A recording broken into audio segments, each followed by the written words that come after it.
আন্তর্জাতিক অপরাধ ট্রাইব্যুনালের প্রসিকিউশন টিম পুনর্গঠন করা হয়েছে, যেখানে চিফ প্রসিকিউটরের পাশাপাশি নিয়োগ দেওয়া হয়েছে 4 জন প্রসিকিউটরকেও। ট্রাইব্যুনালের প্রসিকিউশন টিম গত 15-16 বছর ধরে চলা জুলুম, নির্যাতন ও সম্প্রতি ঘটে যাওয়া গণহত্যার বিচার কাজ দ্রুত এগিয়ে নিতে ইতিমধ্যেই সৎ, দক্ষ, দেশপ্রেমিক ও সাহসী বিচারক নিয়োগ দিতে অন্তর্বর্তীকালীন সরকারকে আহ্বান জানিয়েছেন। এদিকে কর্তৃত্ববাদী সরকারের পতন ও দেশ ত্যাগ করার পর গত মাসের দ্বিতীয় সপ্তাহে অ্যাটর্নি জেনারেল, 3 জন অতিরিক্ত অ্যাটর্নি জেনারেল ও 66 জন ডেপুটি অ্যাটর্নি জেনারেলের নিয়োগ দিয়েছে সরকার। এছাড়া বিচার বিভাগকে শক্তিশালী করতে ও ছাত্র জনতার গণঅভ্যুত্থান সহ সব ধরনের গণতান্ত্রিক আন্দোলনে হামলাকারীদের বিচার নিশ্চিত করতে আদালত পাড়ার বিভিন্ন বিভাগে বিচারক সহ এ কার্যে দরকারি সকলকে মোটামুটি নিয়োগ দেয়া সম্পন্ন হয়েছে। সব মিলিয়ে বিচার বিভাগের উপর যে 16 কোটি মানুষের আস্থাহীনতা তৈরি হয়েছিল তা দূর করাই হবে এই সকলের সবচেয়ে বড় চ্যালেঞ্জ। দর্শক, বিচার বিভাগের সামগ্রিক বিষয় নিয়ে আমাদের আজকের এখন প্রকাশ। আমরা আলোচনার বিষয় ঠিক করেছি গণহত্যার বিচার। আর এই কথা বলতে আমাদের সাথে আছেন সুপ্রিম কোর্টের আইনজীবী ও deputy attorney general barrister Mohammad Mahfuzur Rahman Milon, আছেন সুপ্রিম কোর্টের আরও একজন আইনজীবী ও আন্তর্জাতিক অপরাধ ট্রাইব্যুনালের প্রসিকিউটর গাজী MH তামিম, এবং ল রিপোর্টার্স ফোরামের সাধারণ সম্পাদক সাংবাদিক মনিরুজ্জামান মিশন।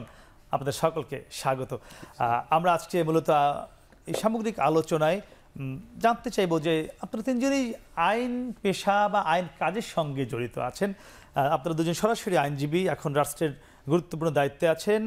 মিশন ভাই দীর্ঘদিন ধরে আপনাদের খবর সংগ্রহ করছে, এই আইন পেশার খবর। তিনি সেই সংগঠনটির আইন পেশার যে একটি বিট রয়েছে সাধারণ সম্পাদক।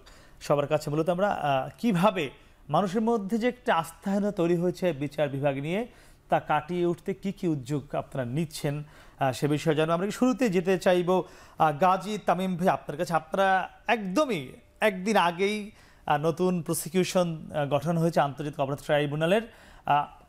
আপনারা কি নিয়ে এগোচ্ছেন, সবার আগে কোন বিষয়টি গুরুত্ব দিচ্ছেন আপনারা? জি, ধন্যবাদ আপনাকে এবং এখন টিভির সকল দর্শককে। আন্তর্জাতিক অপরাধ ট্রাইব্যুনালের প্রসিকিউশন টিমের পক্ষ থেকে আমরা মূলত 8 তারিখে দায়িত্ব গ্রহণ করেছি। 5 তারিখে আমাদের নিয়োগ হয়েছে, তারপর 2 দিন সরকারি ছুটি ছিলেন। 8 তারিখ দায়িত্ব গ্রহণ করেই আমাদের মাননীয় চিফ প্রসিকিউটর উনি জাতির সামনে আপনাদের মাধ্যমে কথা বলেছেন এবং আমরা ইতিমধ্যে ফুল সুইং কাজ শুরু করে দিয়েছি ইনভেস্টিগেশন এজেন্সিকে সাথে নিয়ে।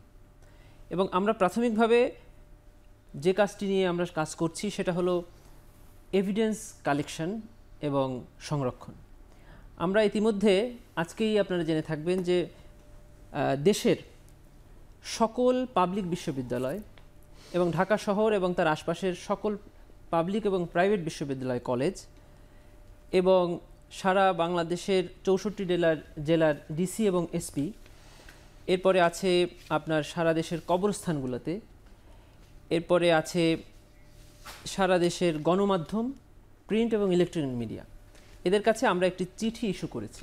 সেখানে বলেছি যে 1 জুলাই 2024 থেকে 5 অগাস্ট 2024 পর্যন্ত এ দেশে যে পরিকল্পিত সিস্টেমেটিক গণহত্যা হয়েছে এবং যেটি ঢাকা শহরে শুরু হয়ে ওয়াইড স্প্রেডলি সারা দেশব্যাপী ছড়িয়ে পড়েছে, সেগুলোর যে কোনো ধরনের তথ্য যার কাছে আছে সেগুলো যেন ইনভেস্টিগেশন এজেন্সিকে অথবা প্রসিকিউশনের কাছে পাঠিয়ে দেওয়া হয় এবং এগুলো আমরা পাওয়ার সাথে সাথে এগুলো আমরা সংরক্ষণ করব।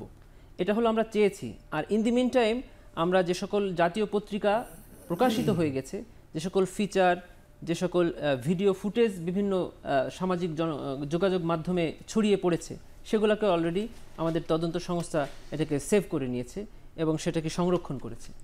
ইন দি মিন টাইম আমরা যে সকল সম্ভাব্য আসামি, যাদেরকে এই ইতিমধ্যে যে মামলাগুলো হয়েছে তার সেখানে আসামি করা হয়েছে, তার মধ্যে সাবেক প্রধানমন্ত্রী শেখ হাসিনার নাম সবগুলো মামলাতেই আছে। এছাড়া অন্যান্য যে আসামিরা আছেন তাদের আমরা একটা প্রোফাইল রেডি করেছি, যে তাদের এবং বিভিন্ন ঘটনা নিয়ে তাদের সম্পৃক্ততা নিয়ে একটা প্রোফাইল রেডি করেছি এবং এই যে বৈষম্য বিরোধী ছাত্র আন্দোলনের একটা পটভূমিও আমরা রেডি করেছি। এই সকল কিছু মিলিয়ে আমাদের তদন্তের কাজটা আমরা এই পর্যন্ত গিয়েছি। গতকালকে আর আজকে আমরা ঢাকা শহরের দুটি হাসপাতাল ভিজিট করেছি আমাদের বিজ্ঞ চিফ প্রসিকিউটর সাহেবের নেতৃত্বে। সেখানে ঢাকা মেডিকেল কলেজ কালকে গিয়েছিলাম, আজকে গিয়েছিলাম নিউরোসায়েন্স হাসপাতালে। আসলে আমরা পত্রিকার মাধ্যমে এবং আপনাদের টিভির মাধ্যমে দেখে অনেকটা বুঝতে পারি, কিন্তু আসলে অনুভবটা হয় যখন আমরা সরাসরি কোনো একটা হাসপাতালে রোগীর পাশে গিয়ে দাঁড়াই। আমরা এই বিচারটাকে কেন মানবতা বিরোধী অপরাধ বা গণহত্যা বলছি তার একটা ছোট্ট উদাহরণ দিই। একটা আইসোলেটেড ক্রাইম, যেটা আমার ফ্রেন্ড মিলন ভাই বলবেন, সেটা হলো যে একজন মানুষ একটা নির্দিষ্ট কারণে হত্যা করলো, এটা হলো আইসোলেটেড ক্রাইম, এবং সেটা বিচার হয় আমাদের দেশের প্রচলিত আইন দণ্ডবিধির ৩০২ ধারায়। আর যখন একটা সিস্টেম ক্রাইম হয়, সিস্টেম ক্রাইম মানে হলো যে হত্যা করছে এবং যাকে হত্যা করছে এই দুই পক্ষের মধ্যে কোনো পরিচয় নাই, কেউ কাউকে চিনে নেই, কিন্তু হত্যা করছে। কেন করছে?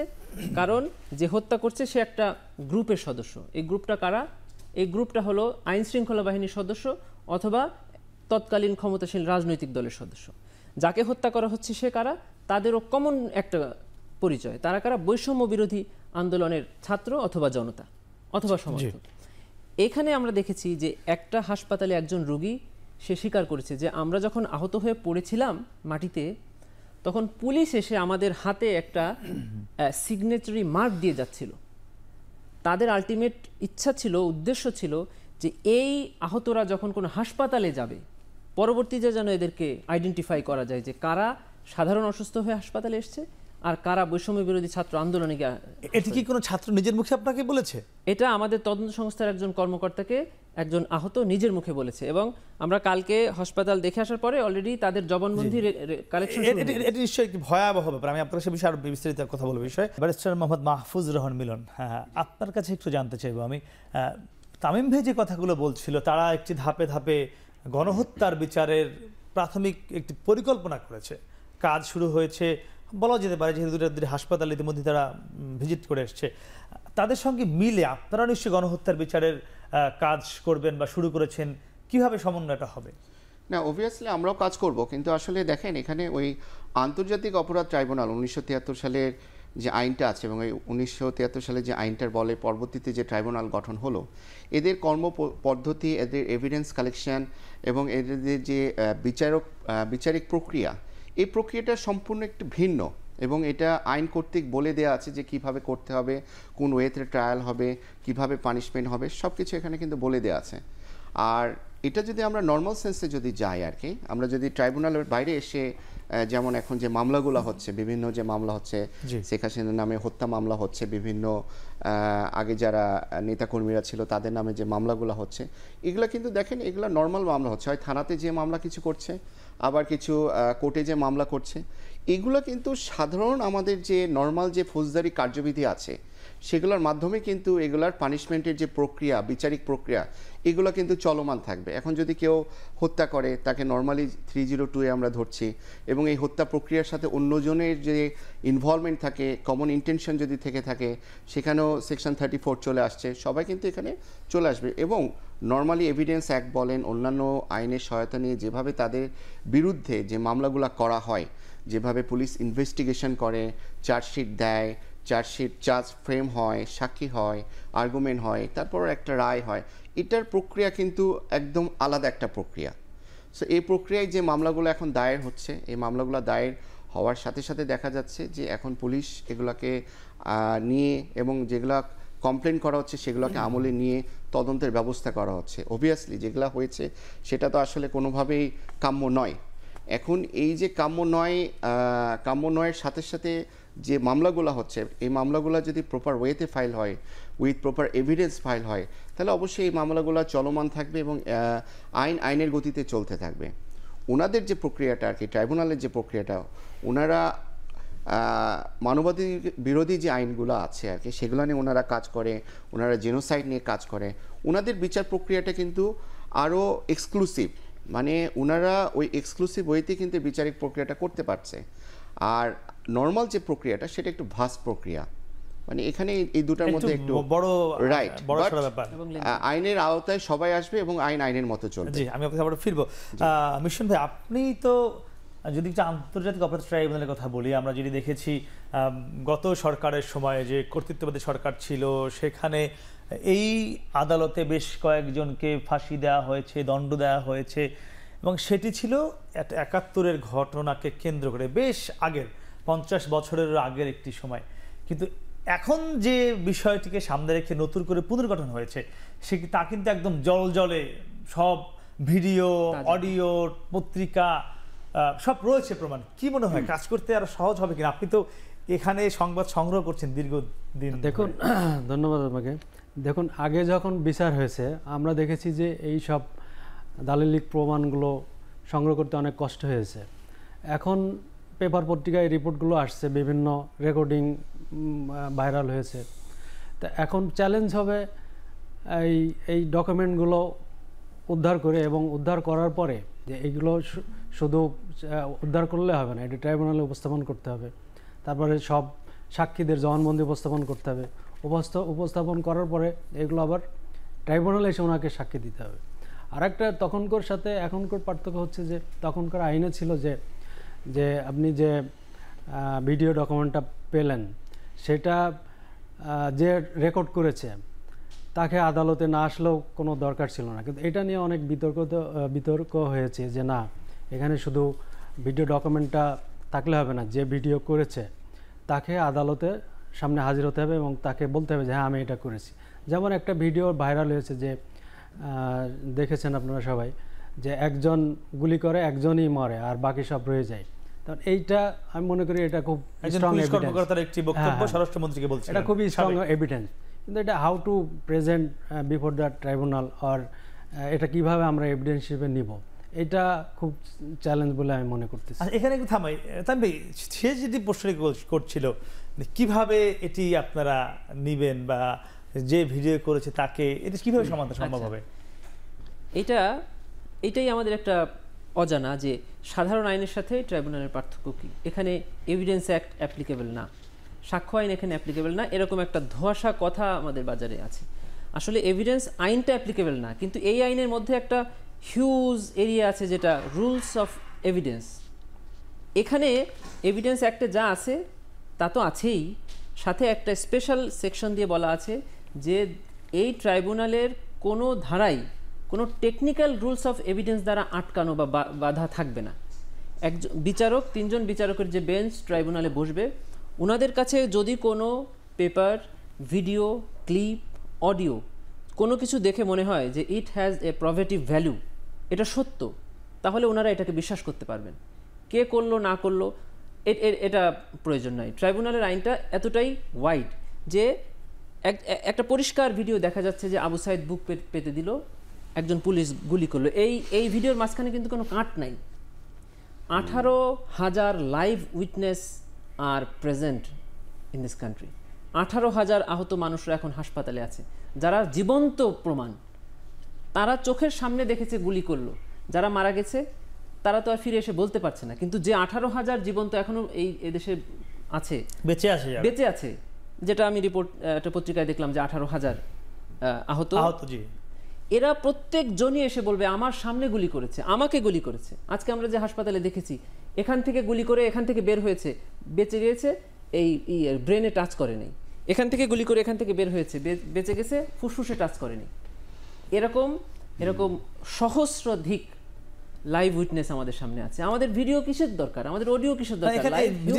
একটু জানতে চাইবো যে তারা যেটা বলছে তাইম ভেড়া, যে যারা আহত হয়েছে বা মারা গেছে, মৃত্যুর কারণ, আলামত সংগ্রহ, আহতদের সাক্ষী নেওয়া, এটি মানে কতটা সহজ হবে আপনার কাছে মনে হয়? দেখুন, ওনারা বলছেন যে সব দেখেছে, সব সাক্ষী আছে। আপনি এই সাক্ষীদের পাবেন কোথায়? আপনি কি সাক্ষীদেরকে আইডেন্টিফাই করছেন যে কারা সাক্ষী? আপনাদের নিশ্চয়ই আপনার কথা শুনেছি যে ট্রাইব্যুনালে 100-150 মামলা আছে, বলছেন যে অনেকে সাক্ষী পাওয়া যাচ্ছে না, এখন আসতেছে না। এই ধরনের তো আমরা দেখেছি যে এটা তো শুধু এই 1-2 মাসে বিচার শেষ হবে না। এই বিচার শেষ হতে তো তদন্তের বিষয় আছে, চার্জ ফ্রেমের বিষয় আছে, অনেক সময় সাপেক্ষ। সেক্ষেত্রে সাক্ষীগুলো জোগাড় করা আমার কাছে মনে হয় সহজ হবে না। কিন্তু সে কিন্তু একই সাথে বলছিল যে 18,000 সাক্ষী কিন্তু বেঁচে আছে এবং তারা সবাই এফেক্টেড। বেঁচে থাকলে তাদেরকে they should be brought before the tribunal. তাদেরকে আদালতে এসে বলতে হবে যে হ্যাঁ আমি দেখেছি, আমাকে আমার উপস্থিতি হয়েছে। উনি আগের বিচারটাকে উদাহরণ দিচ্ছেন। এটা ঠিক যে আগের বিচারে সাক্ষী আনতে অনেক কষ্ট হয়েছিল, যেটার ইনভেস্টিগেশন শুরু হয়েছিল যে 40 years after the date of occurrence, আর এখানে 40 ডেজও যায় নাই, একদমই দগদগে 30 দিনও যায় নাই। 40 ডেজ তো অনেক, 30 দিনের আগেই ইনভেস্টিগেশন। যে মিলন ভাই, আপনার কাছে কি মনে হয়? মিশন ভাই বলছিল যে আসলে কিছুটা হলো চ্যালেঞ্জ, টাইম ভাই বলছি একদম, মানে আপনি কি মনে করছেন সাক্ষীদের আনা কি সহজ হবে? আমি আপনার সে উত্তর জানবো, তবে দর্শক তার আগে নিচ্ছি ছোট্ট একটি বিরতি, ফিরছি একটু পরেই, সঙ্গেই থাকুন।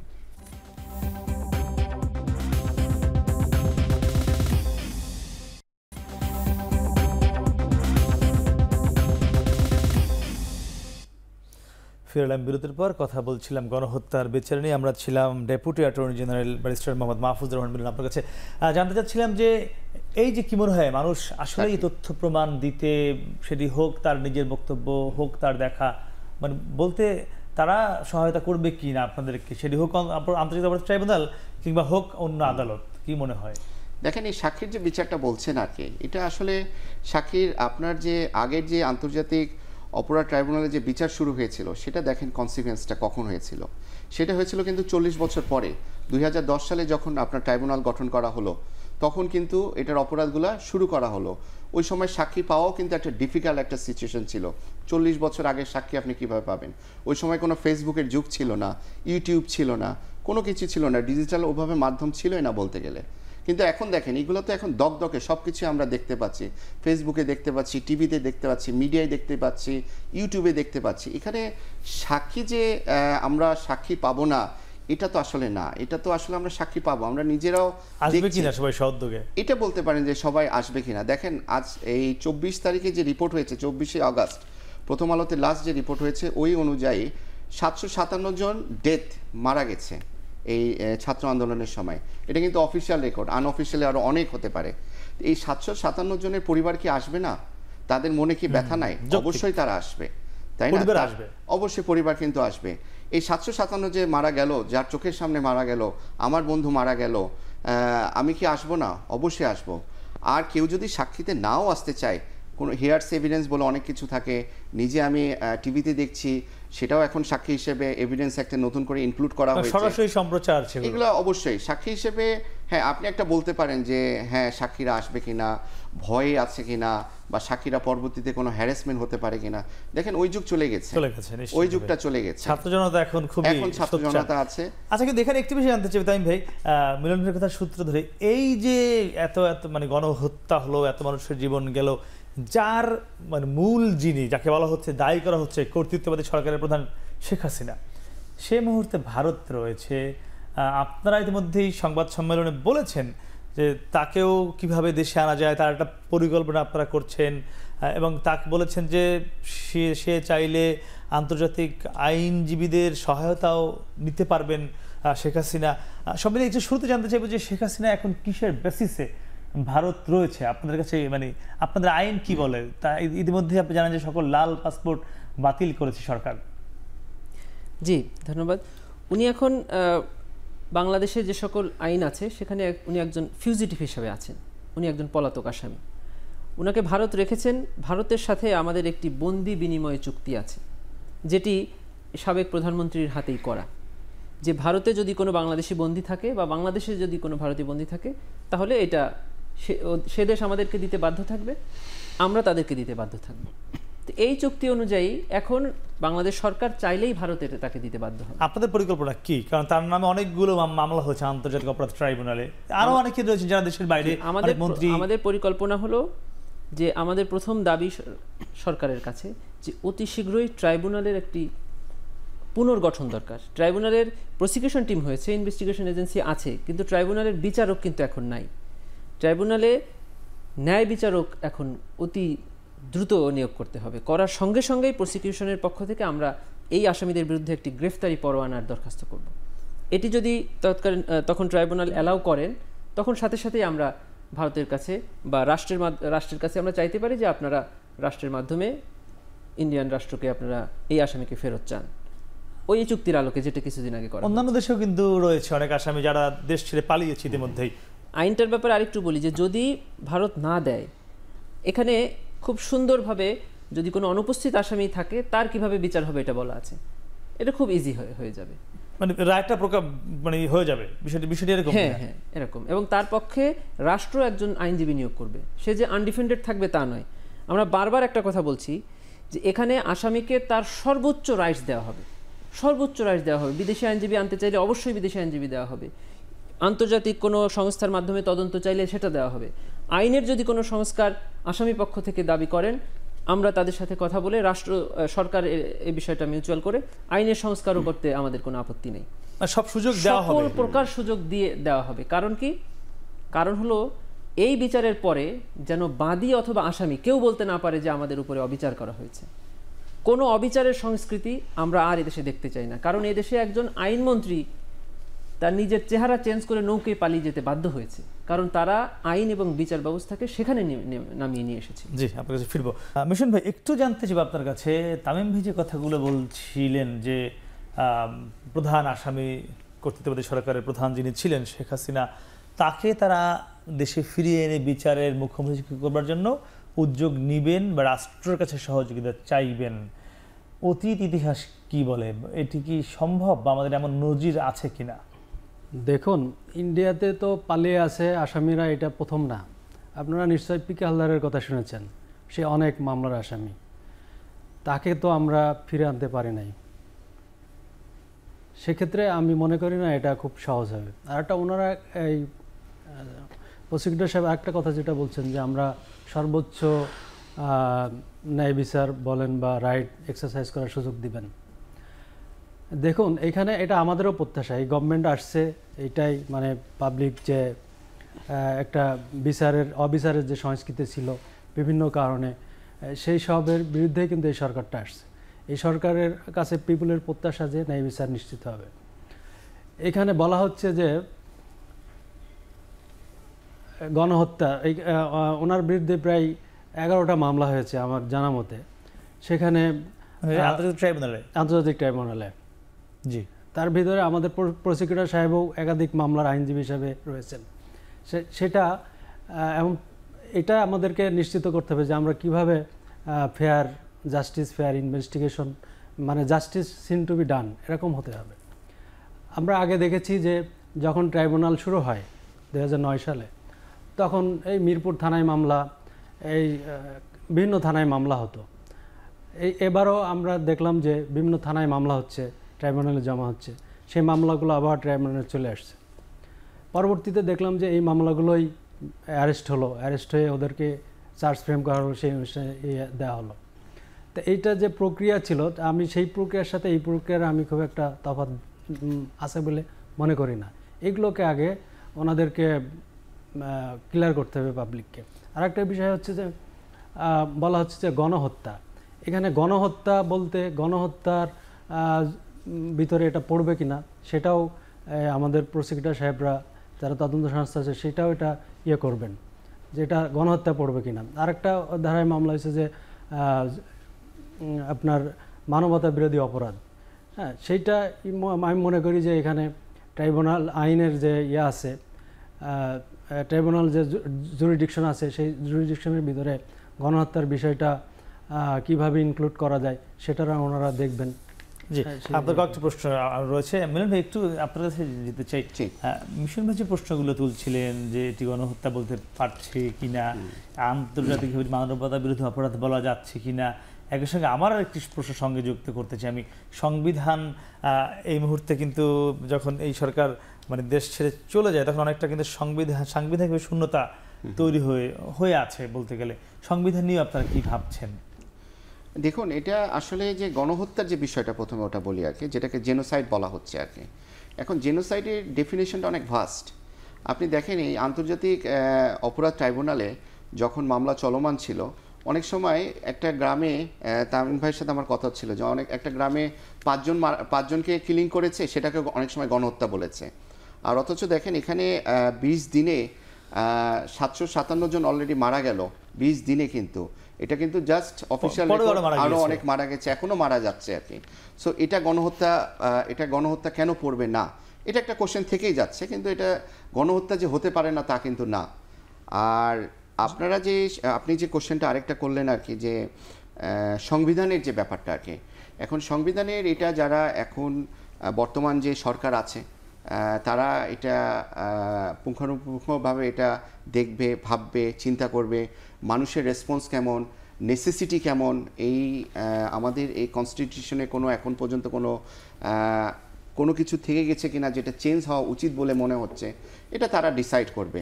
বাট এটা অবশ্যই দেখতে হবে যে জনগণ কি চাচ্ছে, মানুষ কি চাচ্ছে। আসলে সংবিধান তো মানুষের জন্য, সো মানুষ কি চাচ্ছে এটার উপরেই কিন্তু সব কিছু ডিপেন্ড করছে আর কি। আচ্ছা, একটি কথা বলছিল মিশন ভাই, যে মানে আগে যে কারণে মানুষের অনাস্থা তৈরি হয়েছিল বিচার বিভাগের উপর, মানে আপনারাও সেই একই দিকে এগোচ্ছেন কিনা?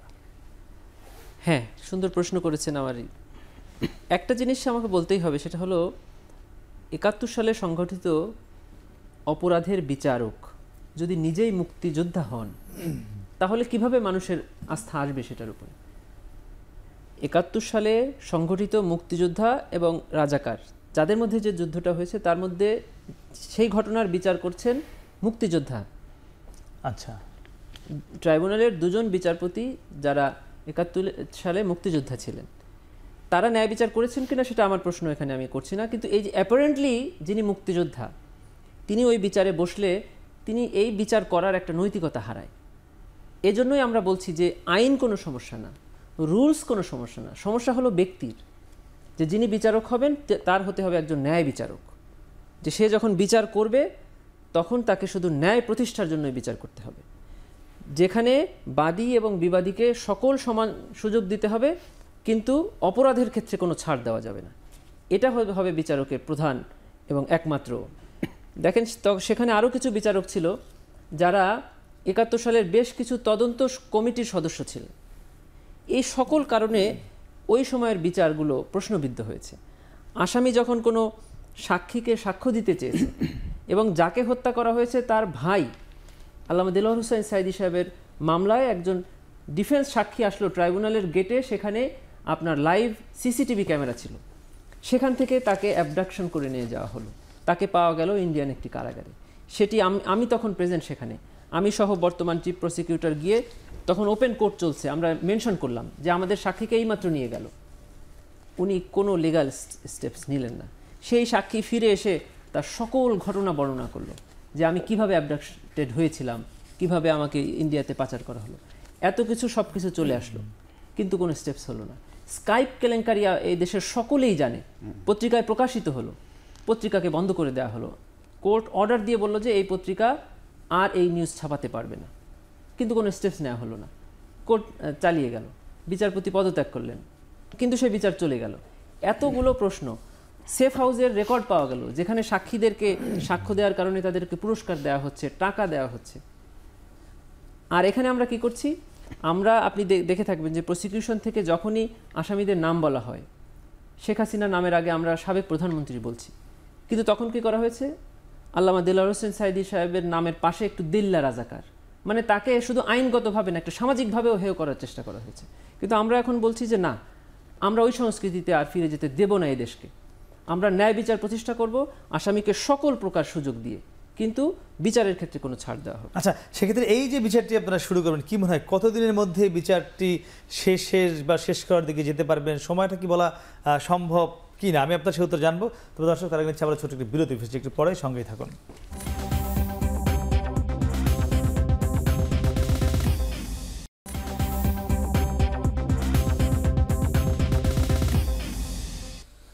আবারও ফিরে এলাম বিরতির পর। কথা বলছিলাম গণহত্যার বিচার নিয়ে। আমরা ছিলাম গাজী তামিম আপনার কাছে। এই বিচার কাজ শেষ হতে কতদিন লাগবে একটু এখানে জানিয়ে রাখি। আপনি বিচারক নিয়োগের কথা বলছিলেন। আমরা যদি অতীত ইতিহাস দেখি, আন্তর্জাতিক অপরাধ ট্রাইব্যুনালে সাবেক প্রধান বিচারপতির বিরুদ্ধে মামলা হয়েছে। আমরা দেখেছি এর আগে আরেকজন সাবেক বিচারপতি এস.কে. সিনহার বিরুদ্ধে একটি রায়ও হয়েছে, এবং সেটি তৎকালীন সরকারই করেছিলেন যারা তাকে নিয়োগ দিয়েছিলেন।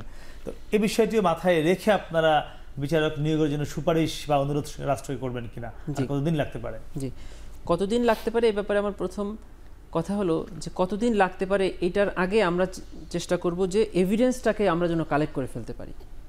আমরা যদি পিওর এবং এই তাজা দগ্ধ এভিডেন্সকে কালেক্ট করে ফেলতে পারি, রিজার্ভ করে ফেলতে পারি এবং এটা কোর্টে উপস্থাপনের মতো করে ফেলতে পারি, তাহলে এই বিচারটা দেরি হলেও আর কোনো ক্ষতি হবে না। কারণ দলিল যদি আমাদের কাছে থাকে, তাহলে বিচার যদি একটু বিলম্বিতও হয়, ওই দলিল কোর্টে উপস্থাপনে তো আর কোনো বাধা নেই, তখন তো ওইটা কোর্টের হাতে চলেই গেল।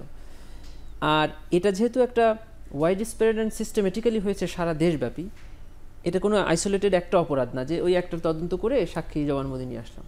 এটা সারা দেশব্যাপী তদন্ত হবে, এটা নিশ্চয়ই এর একটা রিজনেবল টাইম আমাদেরকে দিতে হবে। মানে একদম যদি বলি শুরু করতে কতদিন লাগতে পারে আপনার মোটামুটি, সেটা কি মনে হয়? না, এখানে একটা জিনিস আছে, সেটা হলো তদন্ত কমপ্লিট না করে বিচার শুরু করা যায় না এখানে। এই আইনে তদন্ত কমপ্লিট করে তারপরে আপনাকে বিচারে আসতে হবে। তাহলে এখানে যাদের নামে আমরা বলছি মামলা, এটা আসলে অভিযোগ, তদন্তের পরে মামলার শুরু হয় না, আসলে তাও না, কারণ এখন একটা মামলার নাম্বার পড়েছে, এটাকে বলে কমপ্লেইন রেজিস্টার সিরিয়াল নাম্বার। আমাদের সাধারণ আইনে থানায় মামলা করলে হয় জিআর মামলা, আর কোর্টে মামলা করলে হয় সিআর মামলা, আর এখানেও সেটা কমপ্লেইন রেজিস্টার সিআরই কিন্তু হয়ে যাচ্ছে। কোর্টে গেলে এটার একটা আইসিটি নাম্বার পড়বে এবং সেটার জন্য তদন্ত শেষ করা দরকার নেই। এখনও যদি গ্রেফতারি পরোয়ানার জন্য অ্যাপ্লিকেশন দেওয়া হয়, তাহলে একটা আইসিটি মিস কেস নাম্বার পড়বে। অতএব মামলা অলরেডি শুরু হয়ে গেছে বলতেই। জি, ম্যাডাম একটু জানতে চাই যে 16 কোটি মানুষের মধ্যে কিন্তু বিচার যে না পাওয়া বা বিচার বিভাগের প্রতি অনাস্থা, এটি কিন্তু আমরা দেখেছি গত 1.5 দশক। এটি একদম প্রান্তিক পর্যায় পর্যন্ত আমরা দেখেছি। শুধুমাত্র যে শহর কেন্দ্রিক বা শুধুমাত্র আন্তর্জাতিক অপরাধ ট্রাইব্যুনাল বা সুপ্রিম কোর্ট তা নয়, আমরা দেখেছি গ্রামে মানুষ তিনি কোনো নির্যাতন শিকার হলে মামলা করতে যায় না, বলে যে তার একটা অনাস্থা তৈরি হয়েছে। এটি ফেরাতে আপনারা কি কি উদ্যোগ নেবেন? কারণ মানুষ কিন্তু একটি কথা কিন্তু বলছে, আপনি নিশ্চয়ই মানে তারা কিন্তু বলতে চায় যে মুদ্রার এপিঠ ওপিঠ, এটাও কিন্তু মানুষ বলছে সব জায়গায়। জি, আসলে দেখেন বর্তমান যে সরকার আছে আর কি, ঠিক আছে, এটা কিন্তু গতানুগতিক কোনো সরকার না, আপনি ভালো মতোই জানেন আর কি, এবং তাদের intention is very much clear. Okay, তারা প্রতিটা জায়গায় হাত দিচ্ছে, প্রতিটা জায়গায় সংস্কারের পক্ষে কাজ করে যাচ্ছে। তারা কিন্তু যে বসে আছে তা না, তারা বিচার বিভাগ বলেন, স্বাস্থ্য খাত বলেন, শিক্ষা বলেন, সব জায়গাতে কিন্তু তারা হাত দিচ্ছে এবং সব জায়গাতেই দেখা গেছে যে আসলে প্রতিটা জায়গাতেই সংস্কার দরকার, কুড়ে কুড়ে শেষ করা হয়েছে এরকম একটা অবস্থা।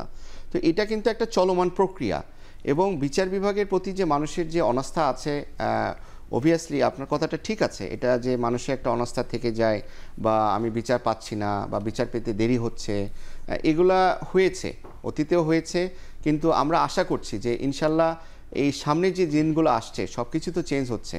আমাদের মনোভাব এখন এখানে আমরা যারা বসে আছে, আমাদের শুধু মনোভাব চেঞ্জ হলে হবে না, এখানে কিন্তু সবার মনোভাব চেঞ্জ হতে হবে। আমরা যদি সবাই মিলে কাজ করি, এটা এই বিচার বিভাগে যদি আমরা সবাই কাজ করি, ল এনফোর্সিং এজেন্সি থেকে শুরু করে আমরা জুডিশিয়ারিতে যারা আছি, আমরা আইনজীবীরা যারা আছি, সবাই যদি একসাথে যদি কাজ করি, তাহলে এটা অবশ্যই ডেভেলপ হবে এবং অবশ্যই সংস্কার হবে এবং আগের অবস্থা থেকে আমরা অবশ্যই ফিরে আসবো বলে আমি মনে করি। বিচারকদের কিন্তু মানে তাদের রায় নিয়ে মানুষের মনে কিন্তু যথেষ্ট শঙ্কা কাজ করে, সেটি নিয়ে কি মানে সেই দেখুন এটা তো আসলে ভ্যারি করে আর কি, এটা আসলে বিচারকদের রায় নিয়ে আমরা কিছু বা আমি কিছু বলছি না আর কি, কিন্তু দেখেন এখানে যখন একজন বিচারক যখন রায় দেয়, তার সামনে যে এভিডেন্স আসবে সেই এভিডেন্সের আলোকে কিন্তু রায় দেওয়া হয়, বা অতীতে দেখা গেছে প্রভাব বিস্তার করা হয়েছে বা হয়ে গেছে, ঠিক আছে। এই জায়গা থেকে যদি আমরা বের হয়ে আসতে পারি, আমরা যদি কোনো প্রভাবে দেখেন, এখানে আমরা জানি একটা রাষ্ট্রের কিন্তু 3টা অংশ, এক্সিকিউটিভ, জুডিশিয়ারি, লেজিসলেচার, তাই না? এটা কিন্তু বিচার বিভাগ স্বাধীন। এখন আমরা কাগজে কলমে কতটুকু স্বাধীন, কিন্তু যেহেতু আমরা স্বাধীন, এটা যদি বিচার বিভাগ একদম স্বাধীনভাবে কাজ করে, তাহলে আমার মনে হয় স্বচ্ছতা ফিরে আসবে এবং বিচার ফিরে আসবে। সেক্ষেত্রে কি মনে হয় মানে এই যে আমি যেটা বলছি মুদ্রার পিঠ ও পিঠ, মানে কতটুকু আসলে আস্থা তৈরি করতে পারবে, কি মনে করছেন? আপনি তো অনেক কি চিনবার কথা, যাদেরকে নিয়োগ দেওয়া হয়েছে, যেহেতু আপনি কাজ করেছেন এই বিটে অনেক দিন ধরে, কি মনে হয়? দেখুন, উনি যে বলছেন যে বিচারকরা যদি স্বাধীনভাবে কাজ করেন, এখানে দেখেন অলরেডি অনেকগুলো মামলা হয়েছে। সেটা আমি দেখেছি যে সাবেক প্রধানমন্ত্রী শেখ হাসিনার বিরুদ্ধে প্রায় 1.5 শতাধিক মামলা হয়েছে। এর সাথে ওনার ক্যাবিনেট মেম্বার, যারা পুলিশ অফিসার, আমাদের সাংবাদিক আছে অনেক, সবার ভিতরে গণহারে মামলা হয়েছে এবং কারোর বিরুদ্ধে কোনো স্পেসিফিক এলিগেশন এই মামলায় দেওয়া হয় নাই। যদিও তাদের বিরুদ্ধে, যাদের বিরুদ্ধে মামলা হয়েছে, সাবেক মন্ত্রী, তাদের বিরুদ্ধে নানান ধরনের অভিযোগ রয়েছে, সেই ধরনের কোনো অভিযোগের কোনো মামলা আমরা দেখি নাই।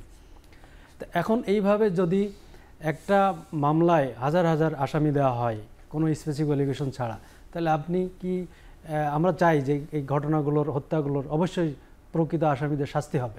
আপনার যেভাবে মামলাটা ফ্রেম হয়েছে, মামলা ফাইলিংয়ে যদি দুর্বলতা হয়, তাহলে আপনি কিভাবে এটা তদন্তের আশা করবেন, এবং তদন্তর পরে না বিচার, তারপরে বিচার আশা করবেন।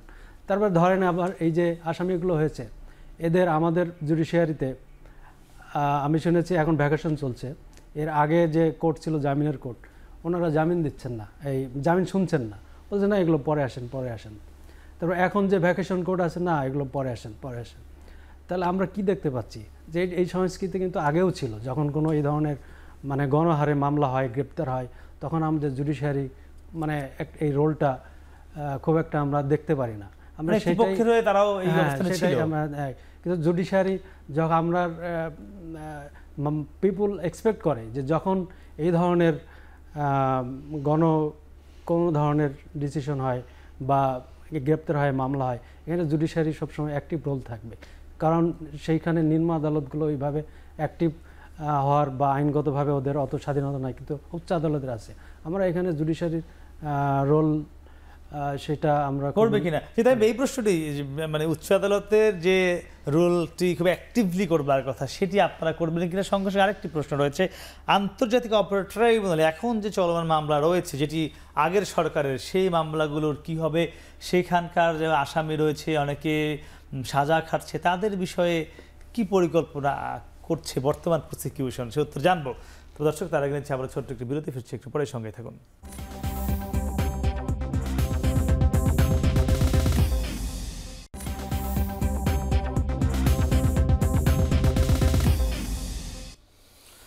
আরও একবার ফিরলাম বিরতির পর, কথা বলছিলাম গণহত্যার বিচার নিয়ে। আমরা ছিলাম গাজী তামিম, প্রসিকিউটর, আন্তর্জাতিক অপরাধ ট্রাইব্যুনাল। একটি বিষয় ছিল যে যারা সুপ্রিম কোর্টে আছেন, উচ্চ আদালতে রয়েছেন, আপনারাও অ্যাক্টিভ রোল প্লে করবেন কিনা, যে নামে বেনামে বা গণহারে মামলা না হওয়ার জন্য। সঙ্গে সঙ্গে জানতে চাইব, ট্রাইব্যুনালে যে চলমান মামলাগুলো ছিল কর্তৃত্ববাদী সরকারের আমলে, সেগুলোর কি আপডেট বা কি করণীয়, বা যারা জেলে রয়েছেন, সাজা খাটছেন, কোনো কিছু আপনাদের পরিকল্পনা আছে কিনা? একটা কথা মনে করিয়ে দিতে চাই আপনার মাধ্যমে সারা দেশকে। তৎকালীন মেয়র একটি ওপেন প্রোগ্রামে, পাবলিক প্লেসে বলেছিলেন যে আমরা একজন চিফ জাস্টিসকেও নামিয়ে দিয়েছিলাম, একটা ওপেন প্রোগ্রামে। হ্যাঁ, বলেছিল জি। এটা সিনিয়র আইনজীবী ব্যারিস্টার আমিরুল ইসলাম সাহেব এটা চিফ জাস্টিসের নজরে এনেছিলেন, বাট চিফ জাস্টিস এ বিষয়ে কোনো একটা রুল ইস্যু করতেও সাহস পাননি। কোথায় ছিলাম আমরা, আর এখন কোথায় আসছি? এখন যাকে চিফ জাস্টিস নিয়োগ দেওয়া হয়েছে, আমাদের অনারেবল চিফ জাস্টিসের ব্যাপারে আমাদের দেশের কোনো কর্নার থেকে কোনো অবজেকশন আসেনি, যোগ্য চিফ জাস্টিস নিয়োগ দেওয়া হয়েছে। এটা হলো প্রাথমিক পার্থক্য আমি বললাম তখন থেকে এখনকার। এই যে অনেক মামলা হচ্ছে, আমার একটাই প্রশ্ন আমার ফ্রেন্ডের কাছে, সেটা হলো একটা লাশের জন্য একটা মামলাও কি করতে দিবেন না? 150টা মামলা হয়েছে, আর আমাদের সামনে 18,000 আহত আর সহস্রাধিক নিহত। একটা লাশের জন্য একটা মামলা কি করতে দিবেন না? জি, আর সেখানে মামলা 150 হয়েছে। আর আমাদের দেশের প্রচলিত আইনে ইনফরমেশন, মানে মামলা ইজ জাস্ট অ্যান ইনফরমেশন, আসল মামলাটা ডিপেন্ড করে on the basis of investigation. আচ্ছা, আপনি শেষ ছোট বলুন, ট্রাইব্যুনালে যে মামলা আছে, এতদিন তারা ন্যায় বিচার পায়নি, এখন তাদেরকে ন্যায় বিচার দেওয়া হবে, এবং সেটা একটি বিচারের প্রক্রিয়ার মাধ্যমেই হতে হবে, তারা ন্যায় বিচার পাবে। হ্যাঁ জি, কি মনে করছেন? একদম 30 সেকেন্ড, আমরা সময় বেশি দিয়ে ফেলেছি। কি মনে করেন এই যে আইন, পুরো আইন অঙ্গনে যে মানুষের আস্থা ফিরিয়ে আনতে কি করণীয় বলে মনে করছেন? একদম ছোট্ট করে জানতে চাইব। আমার মনে হয় এই বিচার অঙ্গনে মানুষের আস্থা ফিরিয়ে আনার মেইন উদ্দেশ্য হচ্ছে যে এখানে সংস্কার দরকার। সেটা সংস্কার শুধু এখান বদলি করলে হবে না, এখানে আপনার অ্যাটর্নি জেনারেল সার্ভিসের সংস্কার দরকার। বিচার বিভাগ যে নিয়োগ, বিচারপতি নিয়োগের যে আইন, সেখানে একটা কাঠামো থাকা দরকার। সব মিলায়ে এগুলো সংস্কার করলে জনগণ সঠিক বিচার পাবে বলে আমি আশা করছি, এবং এটা নিরপেক্ষ সরকারের অধীনেই করা উচিত। আপনার কাছে শেষ প্রশ্ন, এই যে গণহত্যার বিচারের যে একদম সুনিশ্চিত করবার জন্য কি মনে করছেন, অন্তর্বর্তীকালীন সরকার সঠিক পথে আছে কিনা, আরো কি করণীয় বলে মনে করছেন? জি, অবশ্যই সঠিক পথে আছে, এবং সামনে আরো দিন আছে যে দিনগুলোতে দেখা যাবে যে আরো কিছু সংযোজন বিয়োজন হচ্ছে, আপনার ইতিমধ্যে জানেন যে একটি সুসংগঠিত একটি অ্যাটর্নি জেনারেল কার্যালয় হয়েছে, কার্যালয়ে অনেকে নিয়োগ পেয়েছে এবং এই কার্যালয়ে যারা নিয়োগ পেয়েছে তারা অনেকেই কিন্তু দক্ষ, ম্যাক্সিমাম সবাই কিন্তু আমি বলতে পারি যে দক্ষ, আমি নিজেও জানি। এবং আন্তর্জাতিক অপরাধ ট্রাইব্যুনাল যে প্রসিকিউটররা নিয়োগ হয়েছে তারাও কিন্তু দক্ষ এবং তারা কিন্তু এক্সপিরিয়েন্স, তারা কিন্তু এখানে মামলা করে অলরেডি কিন্তু ওনারা এক্সপিরিয়েন্স গ্যাদার করেছে আর কি। সো আমি এটুকু বলতে পারি যে দেখেন এখানে আপনি সুবিচার পাওয়ার জন্য আপনার স্টেটের যারা হচ্ছে আইনজীবী তারা কিন্তু একটা বিগ রোল প্লে করে। আমরা যারা আছি বা স্টেটের যারা আইনজীবী আছে আর কি, সেখানে আমরা কিন্তু কোনো পার্শিয়ালিটি প্লে করব না। আমাদের সামনে যা এভিডেন্স আসবে সেই আলোকেই কিন্তু আমরা মামলাটার অপোজ করব বা এই অ্যাসিস্ট করব। তাই না? আমরা অতি উৎসাহী হয়ে কেউ মামলা করছে যেখানে কোনো ইনগ্রেডিয়েন্টস নাই, কোনো এভিডেন্স নাই, সেক্ষেত্রে কিন্তু আমাদের কিছু করার থাকবে না। বাট যেখানে ইনগ্রেডিয়েন্টস আছে, যেখানে এভিডেন্স আছে, অবশ্যই সেক্ষেত্রে আমরা শক্তভাবে সেটাকে লড়ব।